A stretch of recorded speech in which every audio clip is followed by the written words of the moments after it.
Welcome to Frankly Speaking here on WYDC TV Big Fox. I'm your host, Frank Acom, and we are broadcasting live from the Hesselson studio. On the program this morning, and let me put my contact information up right away, we'll be talking with Assemblyman Phil Palmisano. That'll be coming up in just a little bit. Obviously, we have a lot to cover before then, but if you have any questions for him, please get them to me as soon as you possibly can. All right, I want to mention quickly a very nice text I received yesterday at that number. Now I can start my day. This was right after the program. No need to watch the regular news. That's more frustrating than newsworthy. Thank you so much. Well, thank you for reaching out. We've got a couple announcements we're going to make later on about upcoming events this weekend for the community. But before then, of course, as many of you predicted, no one knows who brought the cocaine to the White House. Secret Service combed through security systems and indexed several hundred individuals who entered the West Wing in the days preceding the discovery. So are they suggesting that it could have been there for days? There was no surveillance video footage, this is coming from CNN, that provided investigative leads or any other means for investigators to identify who may have deposited the found substance in the area. Now, there's been a lot of reaction to this, rightfully so. But let's, before we get into the political nature of it, because we all, have our speculations of who it could be, what does this mean about security at the White House? Heaven forbid it was something other than cocaine. So you're telling me, and many people have said this, one of the most secure buildings in the world, if not the most secure building in the world, can't track down someone, number one, who brought cocaine into the White House, number two, who left it in a cubby, that there's just without DNA evidence. So if you're telling me if it was something else, you couldn't have tracked down who it was. A lot of people weighing in on it. Sarah Bedford saying the story does not suggest the Secret Service conducted any interviews or did any drug testing before closing the case. That's a fair point. Many people have said, why are we not doing some drug testing? Obviously, many have speculated that it could have been Hunter Biden's. We'll never know. But that would destroy his plea deal if that were the case. So I'm sure they didn't want to open that can of worms of start drug testing everyone. Yeah, it's a real mystery who might have brought cocaine into the Biden White House, said Sean Davis. Our government is run by corrupt gangsters who lie about everything while imprisoning you for their crimes. And that's a part that many people were upset about, the hypocrisy. I guess could be the term for it, where what would happen if you had cocaine on you, you would get in trouble, right? They would... obviously, there would be some type of penalty there. Here, it just seems like someone this morning or yesterday waking up very happy that they were not caught dumping cocaine at the White House. Clay Travis said the Secret Service just announced it has concluded its investigation into the cocaine found at the White House and says they can't determine who brought the cocaine there. Your federal government will now resume its true focus, putting grandmas in prison for January 6th. And then Joe Concha said the most surveilled property in the world somehow can't produce video evidence of who left a bag of cocaine near the Situation Room at the White House. And apparently the suspect was wearing gloves in the middle of summer. Now, Judge Janine, a friend to Frankly Speaking, talked to her numerous times in the past on radio, of course, Elmira native. She has a great piece at, I don't know if it's a piece, but it's quoting her at Fox News. And she said, the case is not about American justice. I think it convinces all of America that we don't have justice anymore. So I'm going to tell you a little bit more about what she said when we come back, because we're getting ready for our interview with Assemblyman Phil Palmisano. So stay with us. I can't run too late. We'll be right back with Frankly Speaking here on WYDC TV. Big Fox, stay with us. We are back with Frankly Speaking here on WYDC TV, Big Fox. So I was mentioning Judge Janine and her take, if you will, on cocaine in the White House and just no more investigation. We didn't find anybody. Everything is fine. Move along. So many of you wrote in and predicted this, or texted in and predicted this exact scenario. Judge Janine said, again, this case is not about American justice. I think it convinces all of America that we don't have justice anymore. It's about a Biden cover-up. And honestly, it's a slap in the face to every American who has ever arrested, prosecuted, convicted, and went to jail for cocaine possession, especially a black American. It's a slap in the face to everyone who's ever gone to jail for possession of an illegal weapon, okay? And that's referencing the plea deal with Hunter Biden. And then, as the press secretary came out and said it's incredibly irresponsible in the media to ask if we could exempt the Biden family, how disgusting is it? Well, you know what? The attitude that they all have is that we're above the law. We don't have to answer any questions, and they laugh at us. And then she calls out the Secret Service and says, have you no dignity? Have you no shame? Are you willing to go along? You're either inept or you're covering up. She was on the 5 when she was saying this. I thought it was an op-ed, but she was on the 5. Finally, the reason this is so important is Hunter doesn't get the plea deal if they can pin this on him. And finally, and this is a great question, and this is why I mentioned it, why is Hunter Biden always in our face? Why is this guy at the White House? Why is he on Air Force One? Why is he in Ireland? Why is this idiot, this is Judge Jeanine, at the State Department dinners? This guy is either a drug addict or a reformed drug addict. We shouldn't have to deal with him constantly in our face. And if Joe has to always take care of his son, maybe he ought to teach his son to take care of his 7th granddaughter and his own child. So that's Judge Jeanine, friend of Frankly Speaking, an Elmira native. So again, I think it comes as no surprise. We all expected this result. Just disappointing that it so quickly and just, well, we can't find anything. Sorry. It makes you worried on a non-political note.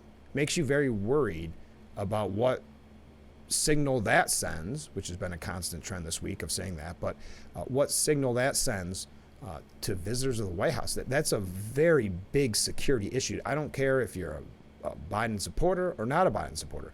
We're talking about the security of the White House.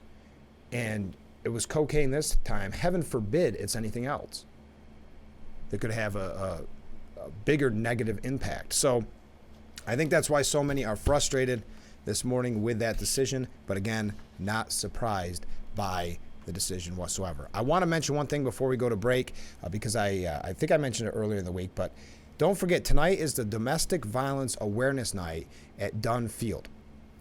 You can watch a baseball game, wear purple, the color of domestic violence awareness. They'll have raffles, 50-50s, and First Step, go to First Step Victim Services. So for more information, go to CatholicCharities.org. You can call that number up on your screen for tickets. I'm sure there's tickets available at the box office, and that's for Catholic Charities and the Domestic Violence Awareness at Dunn Field and our friends, the Elmira Pioneers. Okay, let's take another short break. Coming up soon, Assemblyman Phil Palmisano, so stay with us. We'll be right back.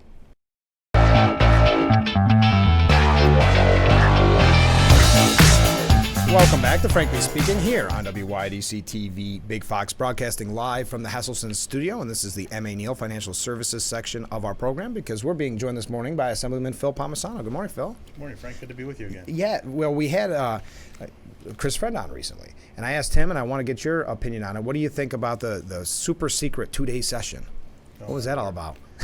Well, it's because they couldn't get their work done at the end of session like we were supposed to. Yeah. They kept us through the night, and then when we adjourned the night before, it was like at 2 o'clock in the morning, and we adjourned at Ease. We went at Ease. Okay. And a number of their members went home. So then there were some bills that they couldn't pass that they realized when the first bill came up in the morning, and they basically pretty much shut down that day and said we'll be back in a couple weeks, and we were. There were some things they were talking about. There was that didn't come up even then.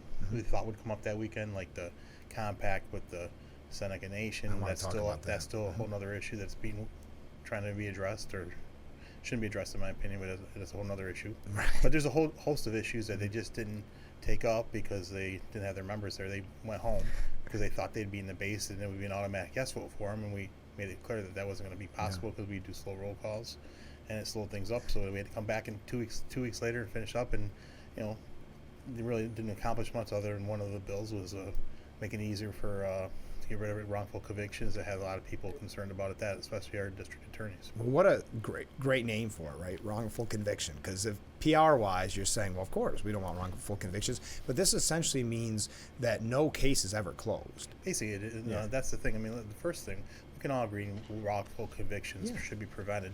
But there's a protocols and process in place to address this.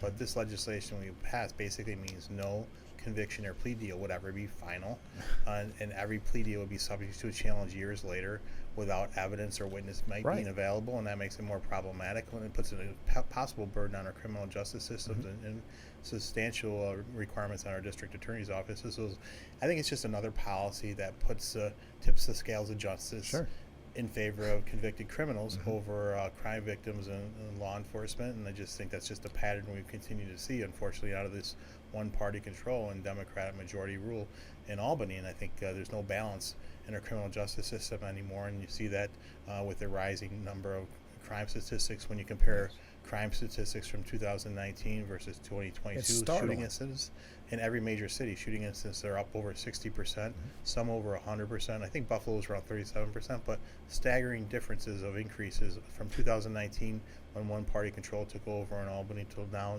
until completion of 2022. But you see this, and you see this. People aren't safe, and people don't feel safe. You see that from the statistics. The recent poll that came out that 61% of New Yorkers do not feel safe. I mean, that's it's not about just. It's almost more than them being safe, but they don't feel safe. And when people don't feel safe in their neighborhoods or in their communities, or if they get on the subway in New York City, that's a very big problem, and that needs to be addressed. And that's 61%, but also 41% say they have never been this concerned about their safety. Right. I mean, it's something you don't really think about a lot of times because you just feel safe. But with the constant no news about it and seeing it and what's happening in our streets, what's happening in the subways, and what's happening in our cities, but it's not just there. It's happening in communities around here. It's getting worse and worse in our upstate communities too, and that's a concerning. I mean, it affects quality of life. That affects your safety. And the number one responsibility of a government is to keep its citizens safe, and I think New York's failed miserably at that.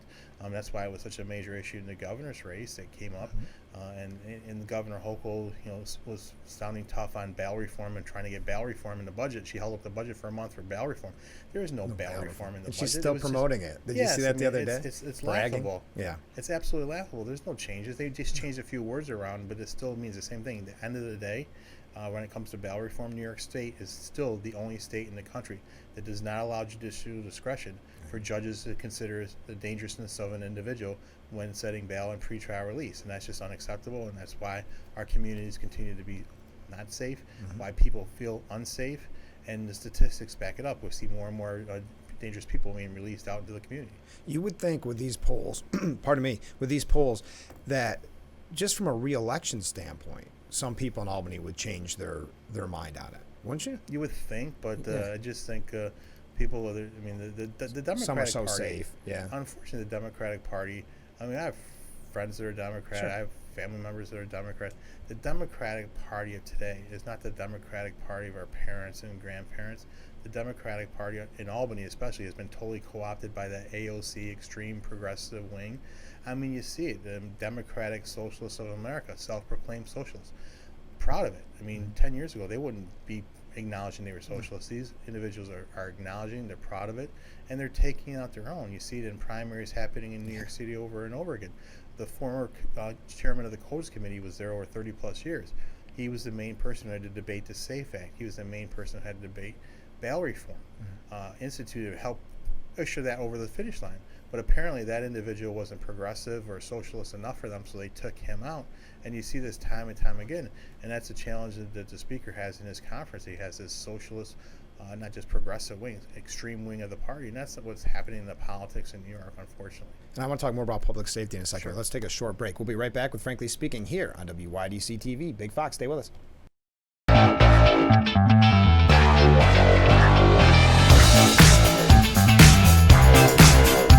We are back with Frankly Speaking here on WYDC TV, Big Fox. This is the M.A. Neal Financial Services section of our program, and we're being joined by Assemblyman Phil Palmisano. Phil, we were talking about public safety, and it is upstate, obviously, a major issue as well. But when you read the New York Post, don't you get scared about anybody that lives in New York. I mean, because they're actually reporting on it. But then you have Mayor Adams that's blaming the media as if we're not supposed to believe what we're seeing with our own eyes. Yes, I mean, New York Post is one news outlet that is fair and balanced. Yeah.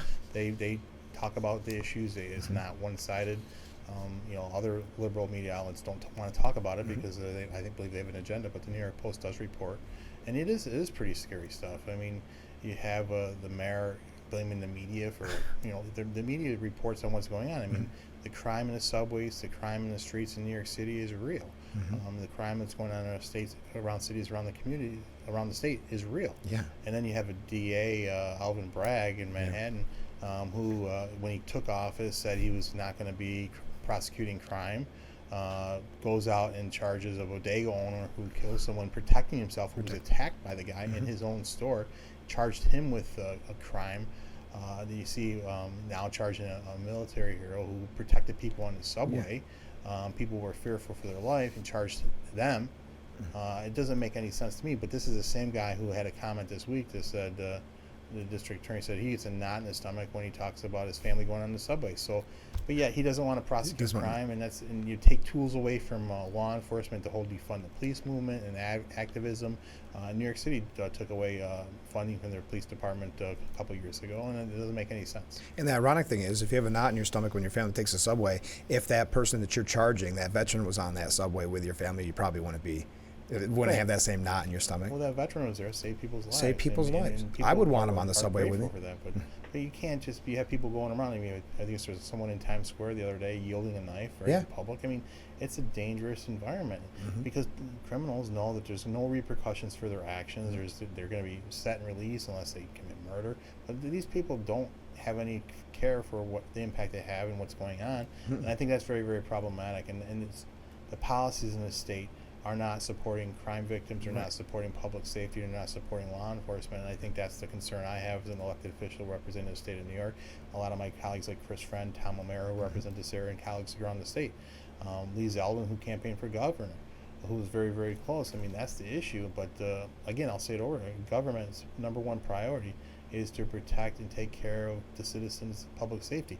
And I think New York has failed miserably on that front, and we continue to see policies time and time again, whether it's clean slate, whether it's this new convicted a wrongful death issue or bail reform or raise the age. These policies continue to one put, after another the scales of justice in the favor of criminals over crime victims, law enforcement, and public safety, and that's a not just a misplaced priority. That's wrong and it's dangerous for our communities. And sadly, we've been bringing this up on the show so often, and I asked the question to viewers, and we've received major responses. Would you recommend having someone in your family or yourself join law enforcement? I mean, it's such an amazing job and an important job, but the way they are being treated right now is disgraceful. And it's very, very sad. I mean, yesterday, Frank, I went over and spoke to the kids over at the youth center. It's Law and Safety Week. Yeah. They had the police department over there, and with their canine units. That's what our law enforcement does, and that's what they do well. They get out in the community, they talk to people, and they do such a great job here in Corning. They do such a great job in our community. And I think given that opportunity to do that, but here in our community, we talk probably about our law enforcement and thank them and our fire departments. But in the cities, you have people saying, no, they're bad. You defund them.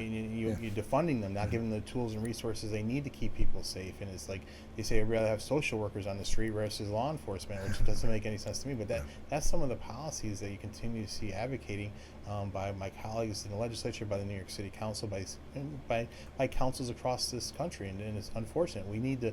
our law enforcement is there to keep us safe, and they do a great job of it. Yes, and when there's problems, there needs to be investigations and things that need to happen, but you can't paint them all with one broad brush, and that's the thing that I worry about what we continue to see, and people kind of ratcheting up the rhetoric on this issue. Our law enforcement is there to keep us safe. They do a great job, and we need to show them their support. I mean, a lot of these people, when they go off to work, they say goodbye to their spouse or their family member. They don't know if that's going to be their last time coming home, and we see it far too often that law enforcement are killed in line of duty, set up for attacks, and it's just wrong, and it just breaks my heart when I see the continued policies that continue to be advocated and not showing that support that we need and show to our law enforcement, and it's showing in our crime statistics, because our crime is rising in our communities across the state, and there's no policies to support our law enforcement to keep us safe. And that's a great point, because we were talking about New York City before, and Mayor Adams saying it's about the media. But how many people do you know in your day-to-day life, and I'll ask everybody out there, that has been affected by this lawlessness? Oh yeah, I mean, you can see it anywhere you go. Like, it's happened here. It's happened in Steuben County. I mean, with the bail reform, I mean, people are getting released, and they know. I mean, you see it in courts where people commit a crime and go, "Hey, I'll see you tomorrow." Thank you, Governor Cuomo, for bail reform. Yeah. I mean, it's mind blowing to me, and it's just I don't understand it. I'll never understand it. It's very frustrating, and this is one of the things of our job that gets really discouraging. But it's something we have to continue to put a spotlight on and continue to focus on, because again, at the end of the day, I'll say it again, the number one job of a government is to keep its citizens safe and protect the public safety of our citizens, whether it's at the state level and at the federal level. I mean, you see it being abandoned at the federal level. I mean, open border. Right. I mean, one thing Great after point. another. I mean, that's so.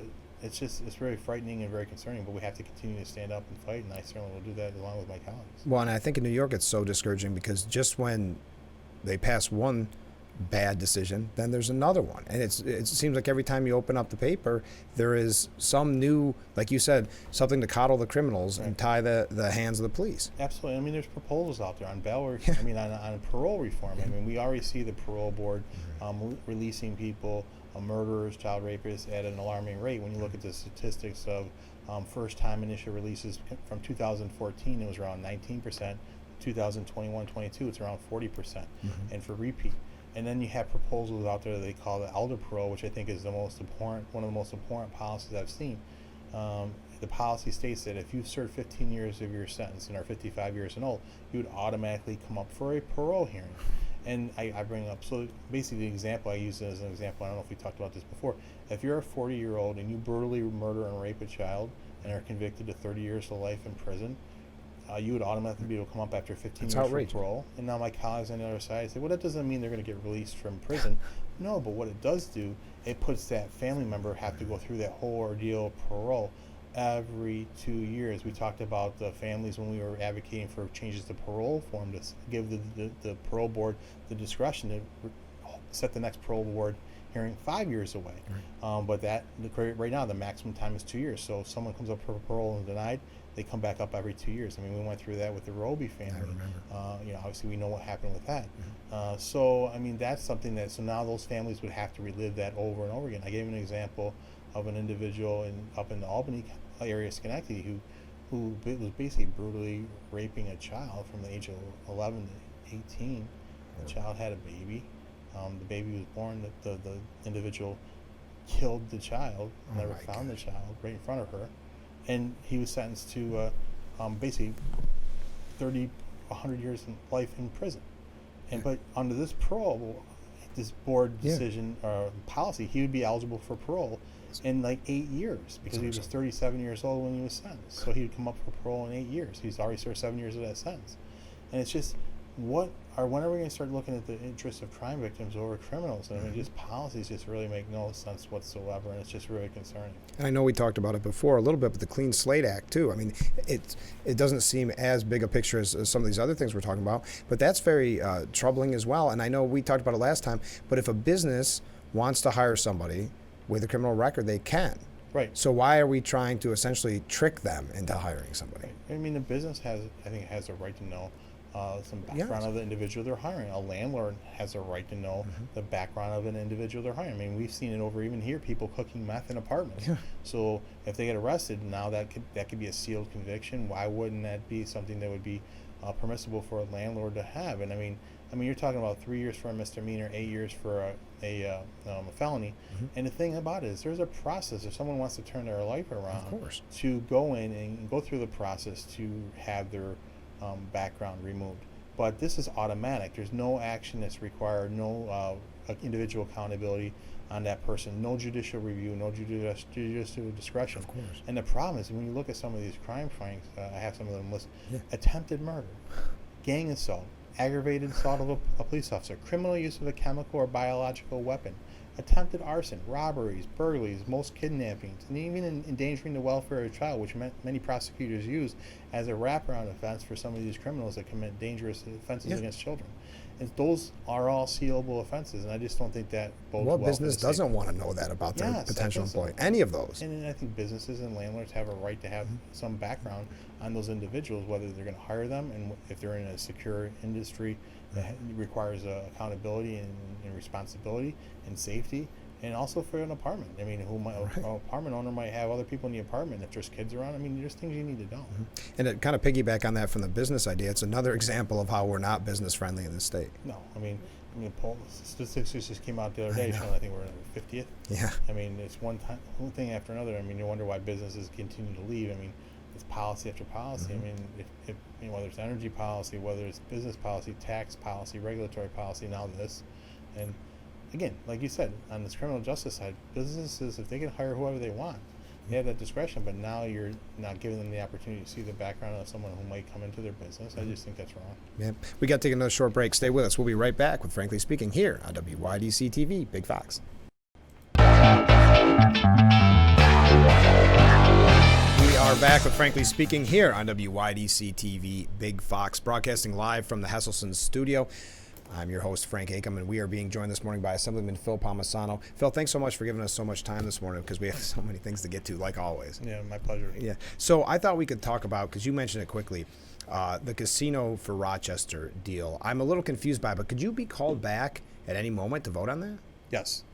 What happened is when the regular session ended, the Senate passed legislation that would basically give the governor the authority to negotiate a final compact with the Seneca Nation, and without having to come back for the legislature for approval, without any details. So that passed, and it never came up, and I'll give the Speaker of the Assembly credit, and my colleagues from the Rochester area especially, for speaking up on that. So it didn't come to the floor for that vote that day, and we thought it might come up the 2 weeks session later when we came up, and it didn't, so that's a good thing. And the concern that many of us have is, the talk is, put in a casino in the Rochester area for the Seneca Nation because they have that exclusivity zone. The biggest problem with this legislation, number one, I would say, is it had no details, no individual concepts about what the deal would include. It would basically just give the governor blanket authority to negotiate the deal and not having to come back. And I mean, we saw what happened with that with COVID. I mean, we don't want to see something like that. She doesn't need any more blanket authority. No. And she's saying she's stepping away from the negotiation, but she has to be involved in it. She's being briefed on it. And the governor, number one, doesn't need that type of control. Even Governor Cuomo, when he negotiated the United deal, basically he put all the details in public, and even some of the provisions in the enacting legislation. This to the legislature. This would have just gave the governor blanket authority to negotiate the deal. Never would have had to come back to the legislature, so she could have negotiated a casino in the city of Rochester or in Monroe County. And the problem from an operational perspective that I'm concerned about, obviously I represent Seneca County and the Finger Lakes region. You have Del Lago Casino, the incredible investment they made there. You have Finger Lakes Gaming, you have Batavia Downs. That would have a negative impact on those operations, could shut them down, the union workforce, things of that nature.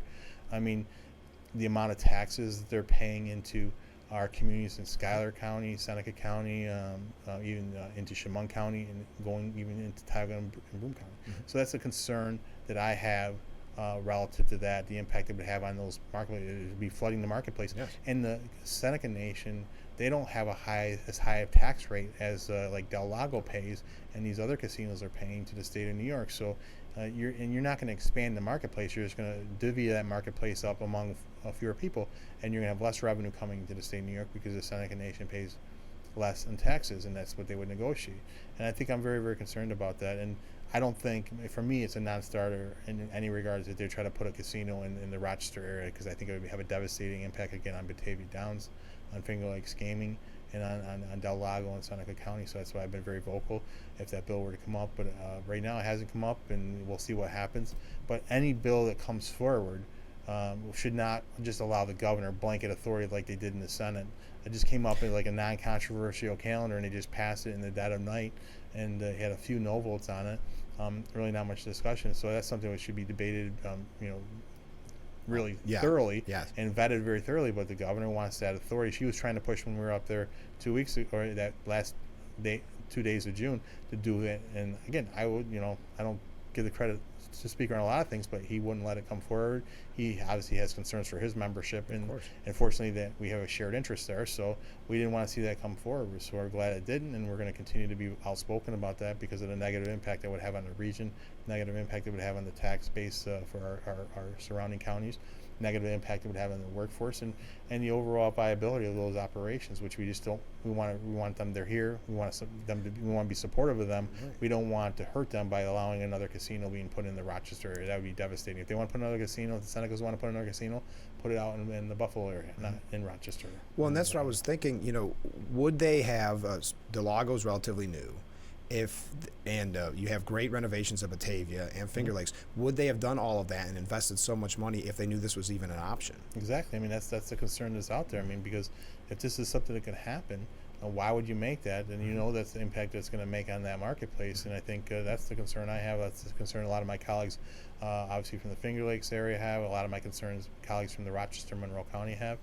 But I just think, that issue coupled with the fact of giving unbridled authority to the governor and negotiated a deal with no details of the terms of that agreement, what it would entail, what the taxes would be, where it would be, that is just unacceptable to me. Like I said, in Governor Cuomo in 2013, he put those provisions out there in public and also had some of that in the enacting legislation. This would not do that. Something. Just the governor would fix the deal, and that would be it. And the legislature would have no say or approval of it. See, that's scary because it's also a slippery slope. They seem to start liking this a little bit too much, just having the full say in something. Yes, I mean the executive control and authority is bad enough in the state. It needs to be checked, and that's why the legislature is supposed to be checks and balance. And unfortunately, a lot of times we see the governor try to use that authority. Certainly saw it during COVID, and try to see that more, where they can use executive authority to enact legislation. I mean, like I'll give you the housing issues they were trying to do during the budget, that the legislature rightfully rejected. It would impact local control and local input, which we already know they've done that with the siting of wind and solar farms because they take away local control on that. So she wanted to do that, and then after the legislature rejected it, she made comments like, maybe I'll look at it using executive authority and executive orders to do it. That would be the wrong message. That would be wrong policy, and there would be considerable blowback if she were to go down that road. Well, it is if she's using it as a threat, right? Yes. That's always a bad sign. Let's take another short break. We'll be right back with Frankly Speaking here on WYDC TV. Big Fox. We'll be right back.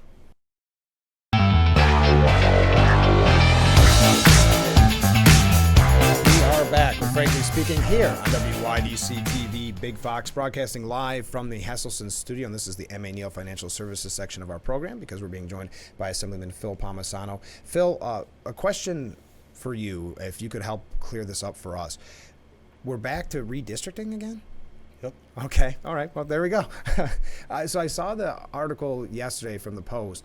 So we're talking, I know there's congressional, but what about at the state level? It would be, this suit would affect congressional and state senate races because those two were drawn by the special master. You remember when it was really kind of confusing, and it's kind of a long story when you get back to it, but when there was the lawsuit that filed, they threw out the lines. Initially, they threw out all three sets of lines because of the unconstitutional process that was used. So then when it went forward, ultimately went to the Court of Appeals, and they basically agreed to throw out the Senate and congressional lines, and because they had already started a special master process with them, right. But not the assembly lines, because they no one ever challenged those lines. So then the challenge to the assembly lines came after that, and when they finally came through and went through the court process and said yes, they had to be redrawn, it was too late in the process for us to use the special master because we were months behind, because no one ever challenged the assembly lines at the get-go. So, because what they said is if the lines were going to be would have been drawn, if the assembly would have been challenged, that they would have been part of that process, but they weren't, so that it was a delay. So then when we went back, we redrew our lines. We ran in 2022 under the lines that were drawn by the legislature, ultimately drawn by the legislature, which were overly ruled unconstitutional in the process. So, but they said we had to use those lines for the legislature for that series, but then we had to redraw them after that election for 2024. So what we did is we went through a process at the beginning of this year. They reconstituted the Independent Redistricting Commission once again. Okay. They had hearings around the state. They put out an initial map, and then after the hearings, or before the hearings, and they had hearings, and then they went forth and they drew their final maps. And the final maps really kind of resembled the maps that we had voted on with the legislature. And the thing is, there was communication, obviously, with the legislature on the maps, whereas the Senate and congressionals were just basically just done to favor Democrats. So basically, now once we went through the process in the court process where they said the Independent Redistricting Commission could draw the maps for the Assembly, congressional Democrats and Senate Democrats said, now we want to go back to the process and use the Independent Redistricting Commission to redraw our maps after a special master took the time, drew the maps, had those certified for the process, and those lines should hold for 10 years. That was the approved process that had to be. That was the remediation that had to be done in a special master by the courts. And that was the decision by the courts. So they drew the lines, and those maps should be set for 10 years. Our lines are set because we went through the process now. But the challenge now is by the basic congressional Democrats and Senate Democrats. They wanted to go revisit the process again. The speaker, the minority leader in the House of Representatives, Hakeem Jeffries, is from New York, who lost. New York, the victories ahead swung the majority to the Republicans and Congress, and that's why they hate it. So they want to go back and revisit it and change it, and basically go through the process, let the Independent Redistricting Commission to draw the maps and the lines, and then the process would be if the maps aren't approved, they would have to come back to the legislature twice, and that's where they failed the first time and why it was unconstitutional, because they were supposed to draw 2 sets of maps, bring them back for 2 votes to the legislature. So now what they could happen if the commission doesn't agree on maps, if there are 2 rejections, then the legislature under the Constitution, based on what they're saying, would be able to draw the lines that they want to draw in the first place, so they could go back to what they did before in the first place if they want to.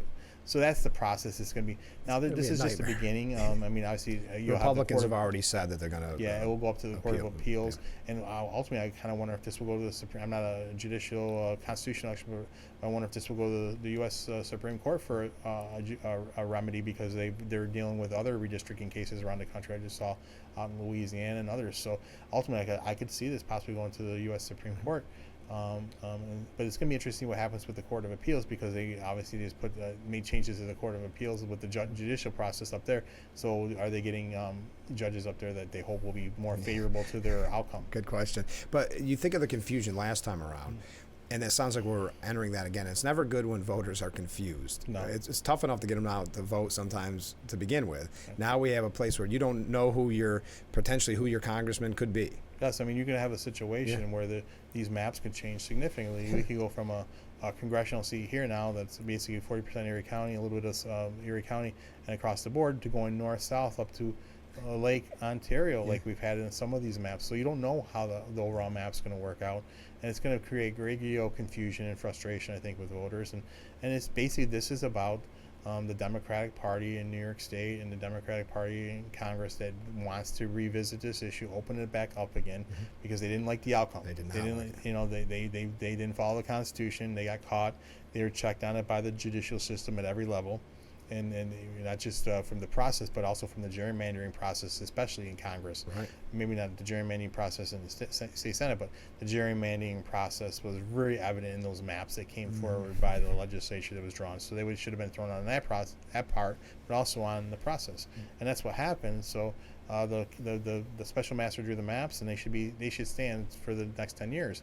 But there are some people who are saying, well, no, it shouldn't be for 10 years. It should have been just for then. We should have the right to go back and revisit and try to use the constitutional process of the Independent Redistricting Commission, which was recommissioned and have newer members on it that are together. And that they said they were willing to meet if they need to meet, and I'm sure they will. But that's the process, and it'll be interesting to see if they can come to an agreement on the maps, because even with the Independent Redistricting Commission, when they did it the first time, they couldn't. No.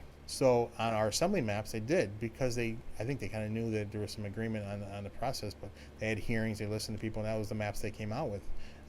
So they agreed upon it pretty much unanimously. So will they get that out of this process? I doubt it.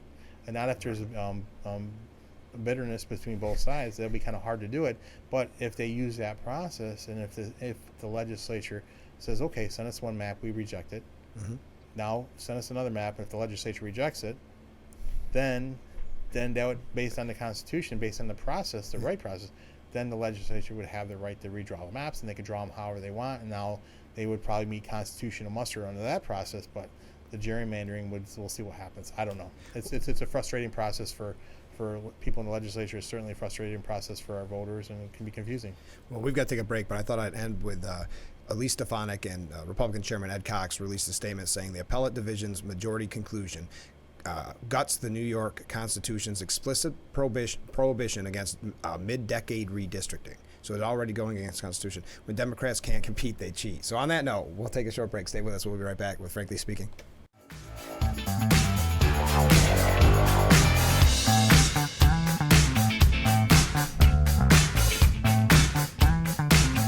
We are back with Frankly Speaking here on WYDC TV Big Fox, broadcasting live from the Hesselson studio here on beautiful Marcus Street in Corning. We're being joined by Assemblyman Phil Palmisano. Phil, I wanted to mention this because we've been a little doom and gloom this morning. You've been doing a lot of parades. This is your parade season. It's been fun to do. Actually, I did Hornell on the 4th of July in Branchport, and I did Arkport Summerfest last weekend.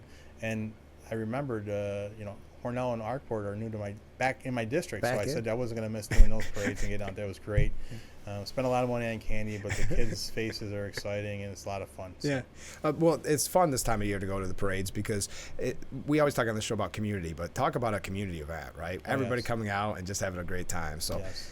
So I thought we talk about that for just a second. But before we go, because we're just about out of time, let's talk about energy. We're going to have a whole show. I know we keep promoting it, but you and I are going to have a whole show just dedicated to energy policy here in New York. But you recently had a hearing just on Tuesday in Albany. Could you tell us a little bit about that? Yeah, that was a meeting with the Energy and Corporations Committee to look at utility rates and utility rate structures. So. And that's an issue that deserves attention. And I was pleased. The chairwoman of the Energy Committee said this is the first in a number of hearings.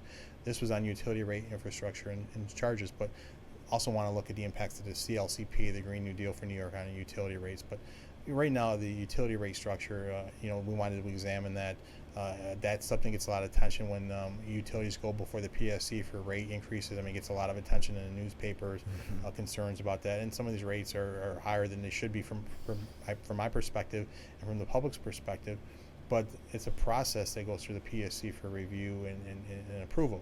The problem is, I think, that I try to highlight when I talk to the PSC chairman, is that there are policies that they're implementing that aren't going through a PSC necessary review or a rate structure hearing. It's basically the PSC is basically approving policies or projects like the Champlain Hudson Express, which is going to bring power from Quebec. It's a transmission line going to go from Quebec down to New York City, and Clean Path, which will bring power to New York City, and offshore wind, which is very, very expensive, billions of dollars and billions of dollars. And basically they're just putting those onto utility bills and putting them as part of the supply side. And just to briefly, when you look at utility bill, most people just look at the overall bill, Sure. But it's broken down. There's delivery and supply. The supply is the marketplace. That's just a pass-through. Utilities don't make any money off that. That's a pass-through. And most of the bills, about 50% of it is delivery and transportation. About 25 to 30 is the supply, and 25 to 30 is taxes, fees, and assessment. In New York, we pay almost $2 billion in taxes, fees, and assessments. And these green energy charges are put on those charges as well. And the supply side is the pass-through. So when they go for a hearing before the PSC, that's based on their transportation and delivery, and that's their infrastructure work: the pipes, the poles, the wires, the tree trimming to make sure that the system stays resilient. And the problems they have is with the PSC, sometimes there's challenges, and that's why they need those investments. And they're going to need more investments to meet the green energy mandates that, for transmission, that the massive build out that's going to be required for full electrification in the state of New York, which is the goal of this administration, the goal of my colleagues on the Democratic side, and the Climate Action Council instituted policies. I mean, we're talking about our generating capacity right now in New York State is 41 gigawatts of generation. That's solar, wind, hydro, but it's also natural gas, nuclear, oil. And they want to get rid of the natural gas, oil. They don't want to get rid of nuclear, but that's a major, almost 50% of our generating capacity. So we got to do a massive build out to like 120 gigawatts, like triple our capacity with wind and solar.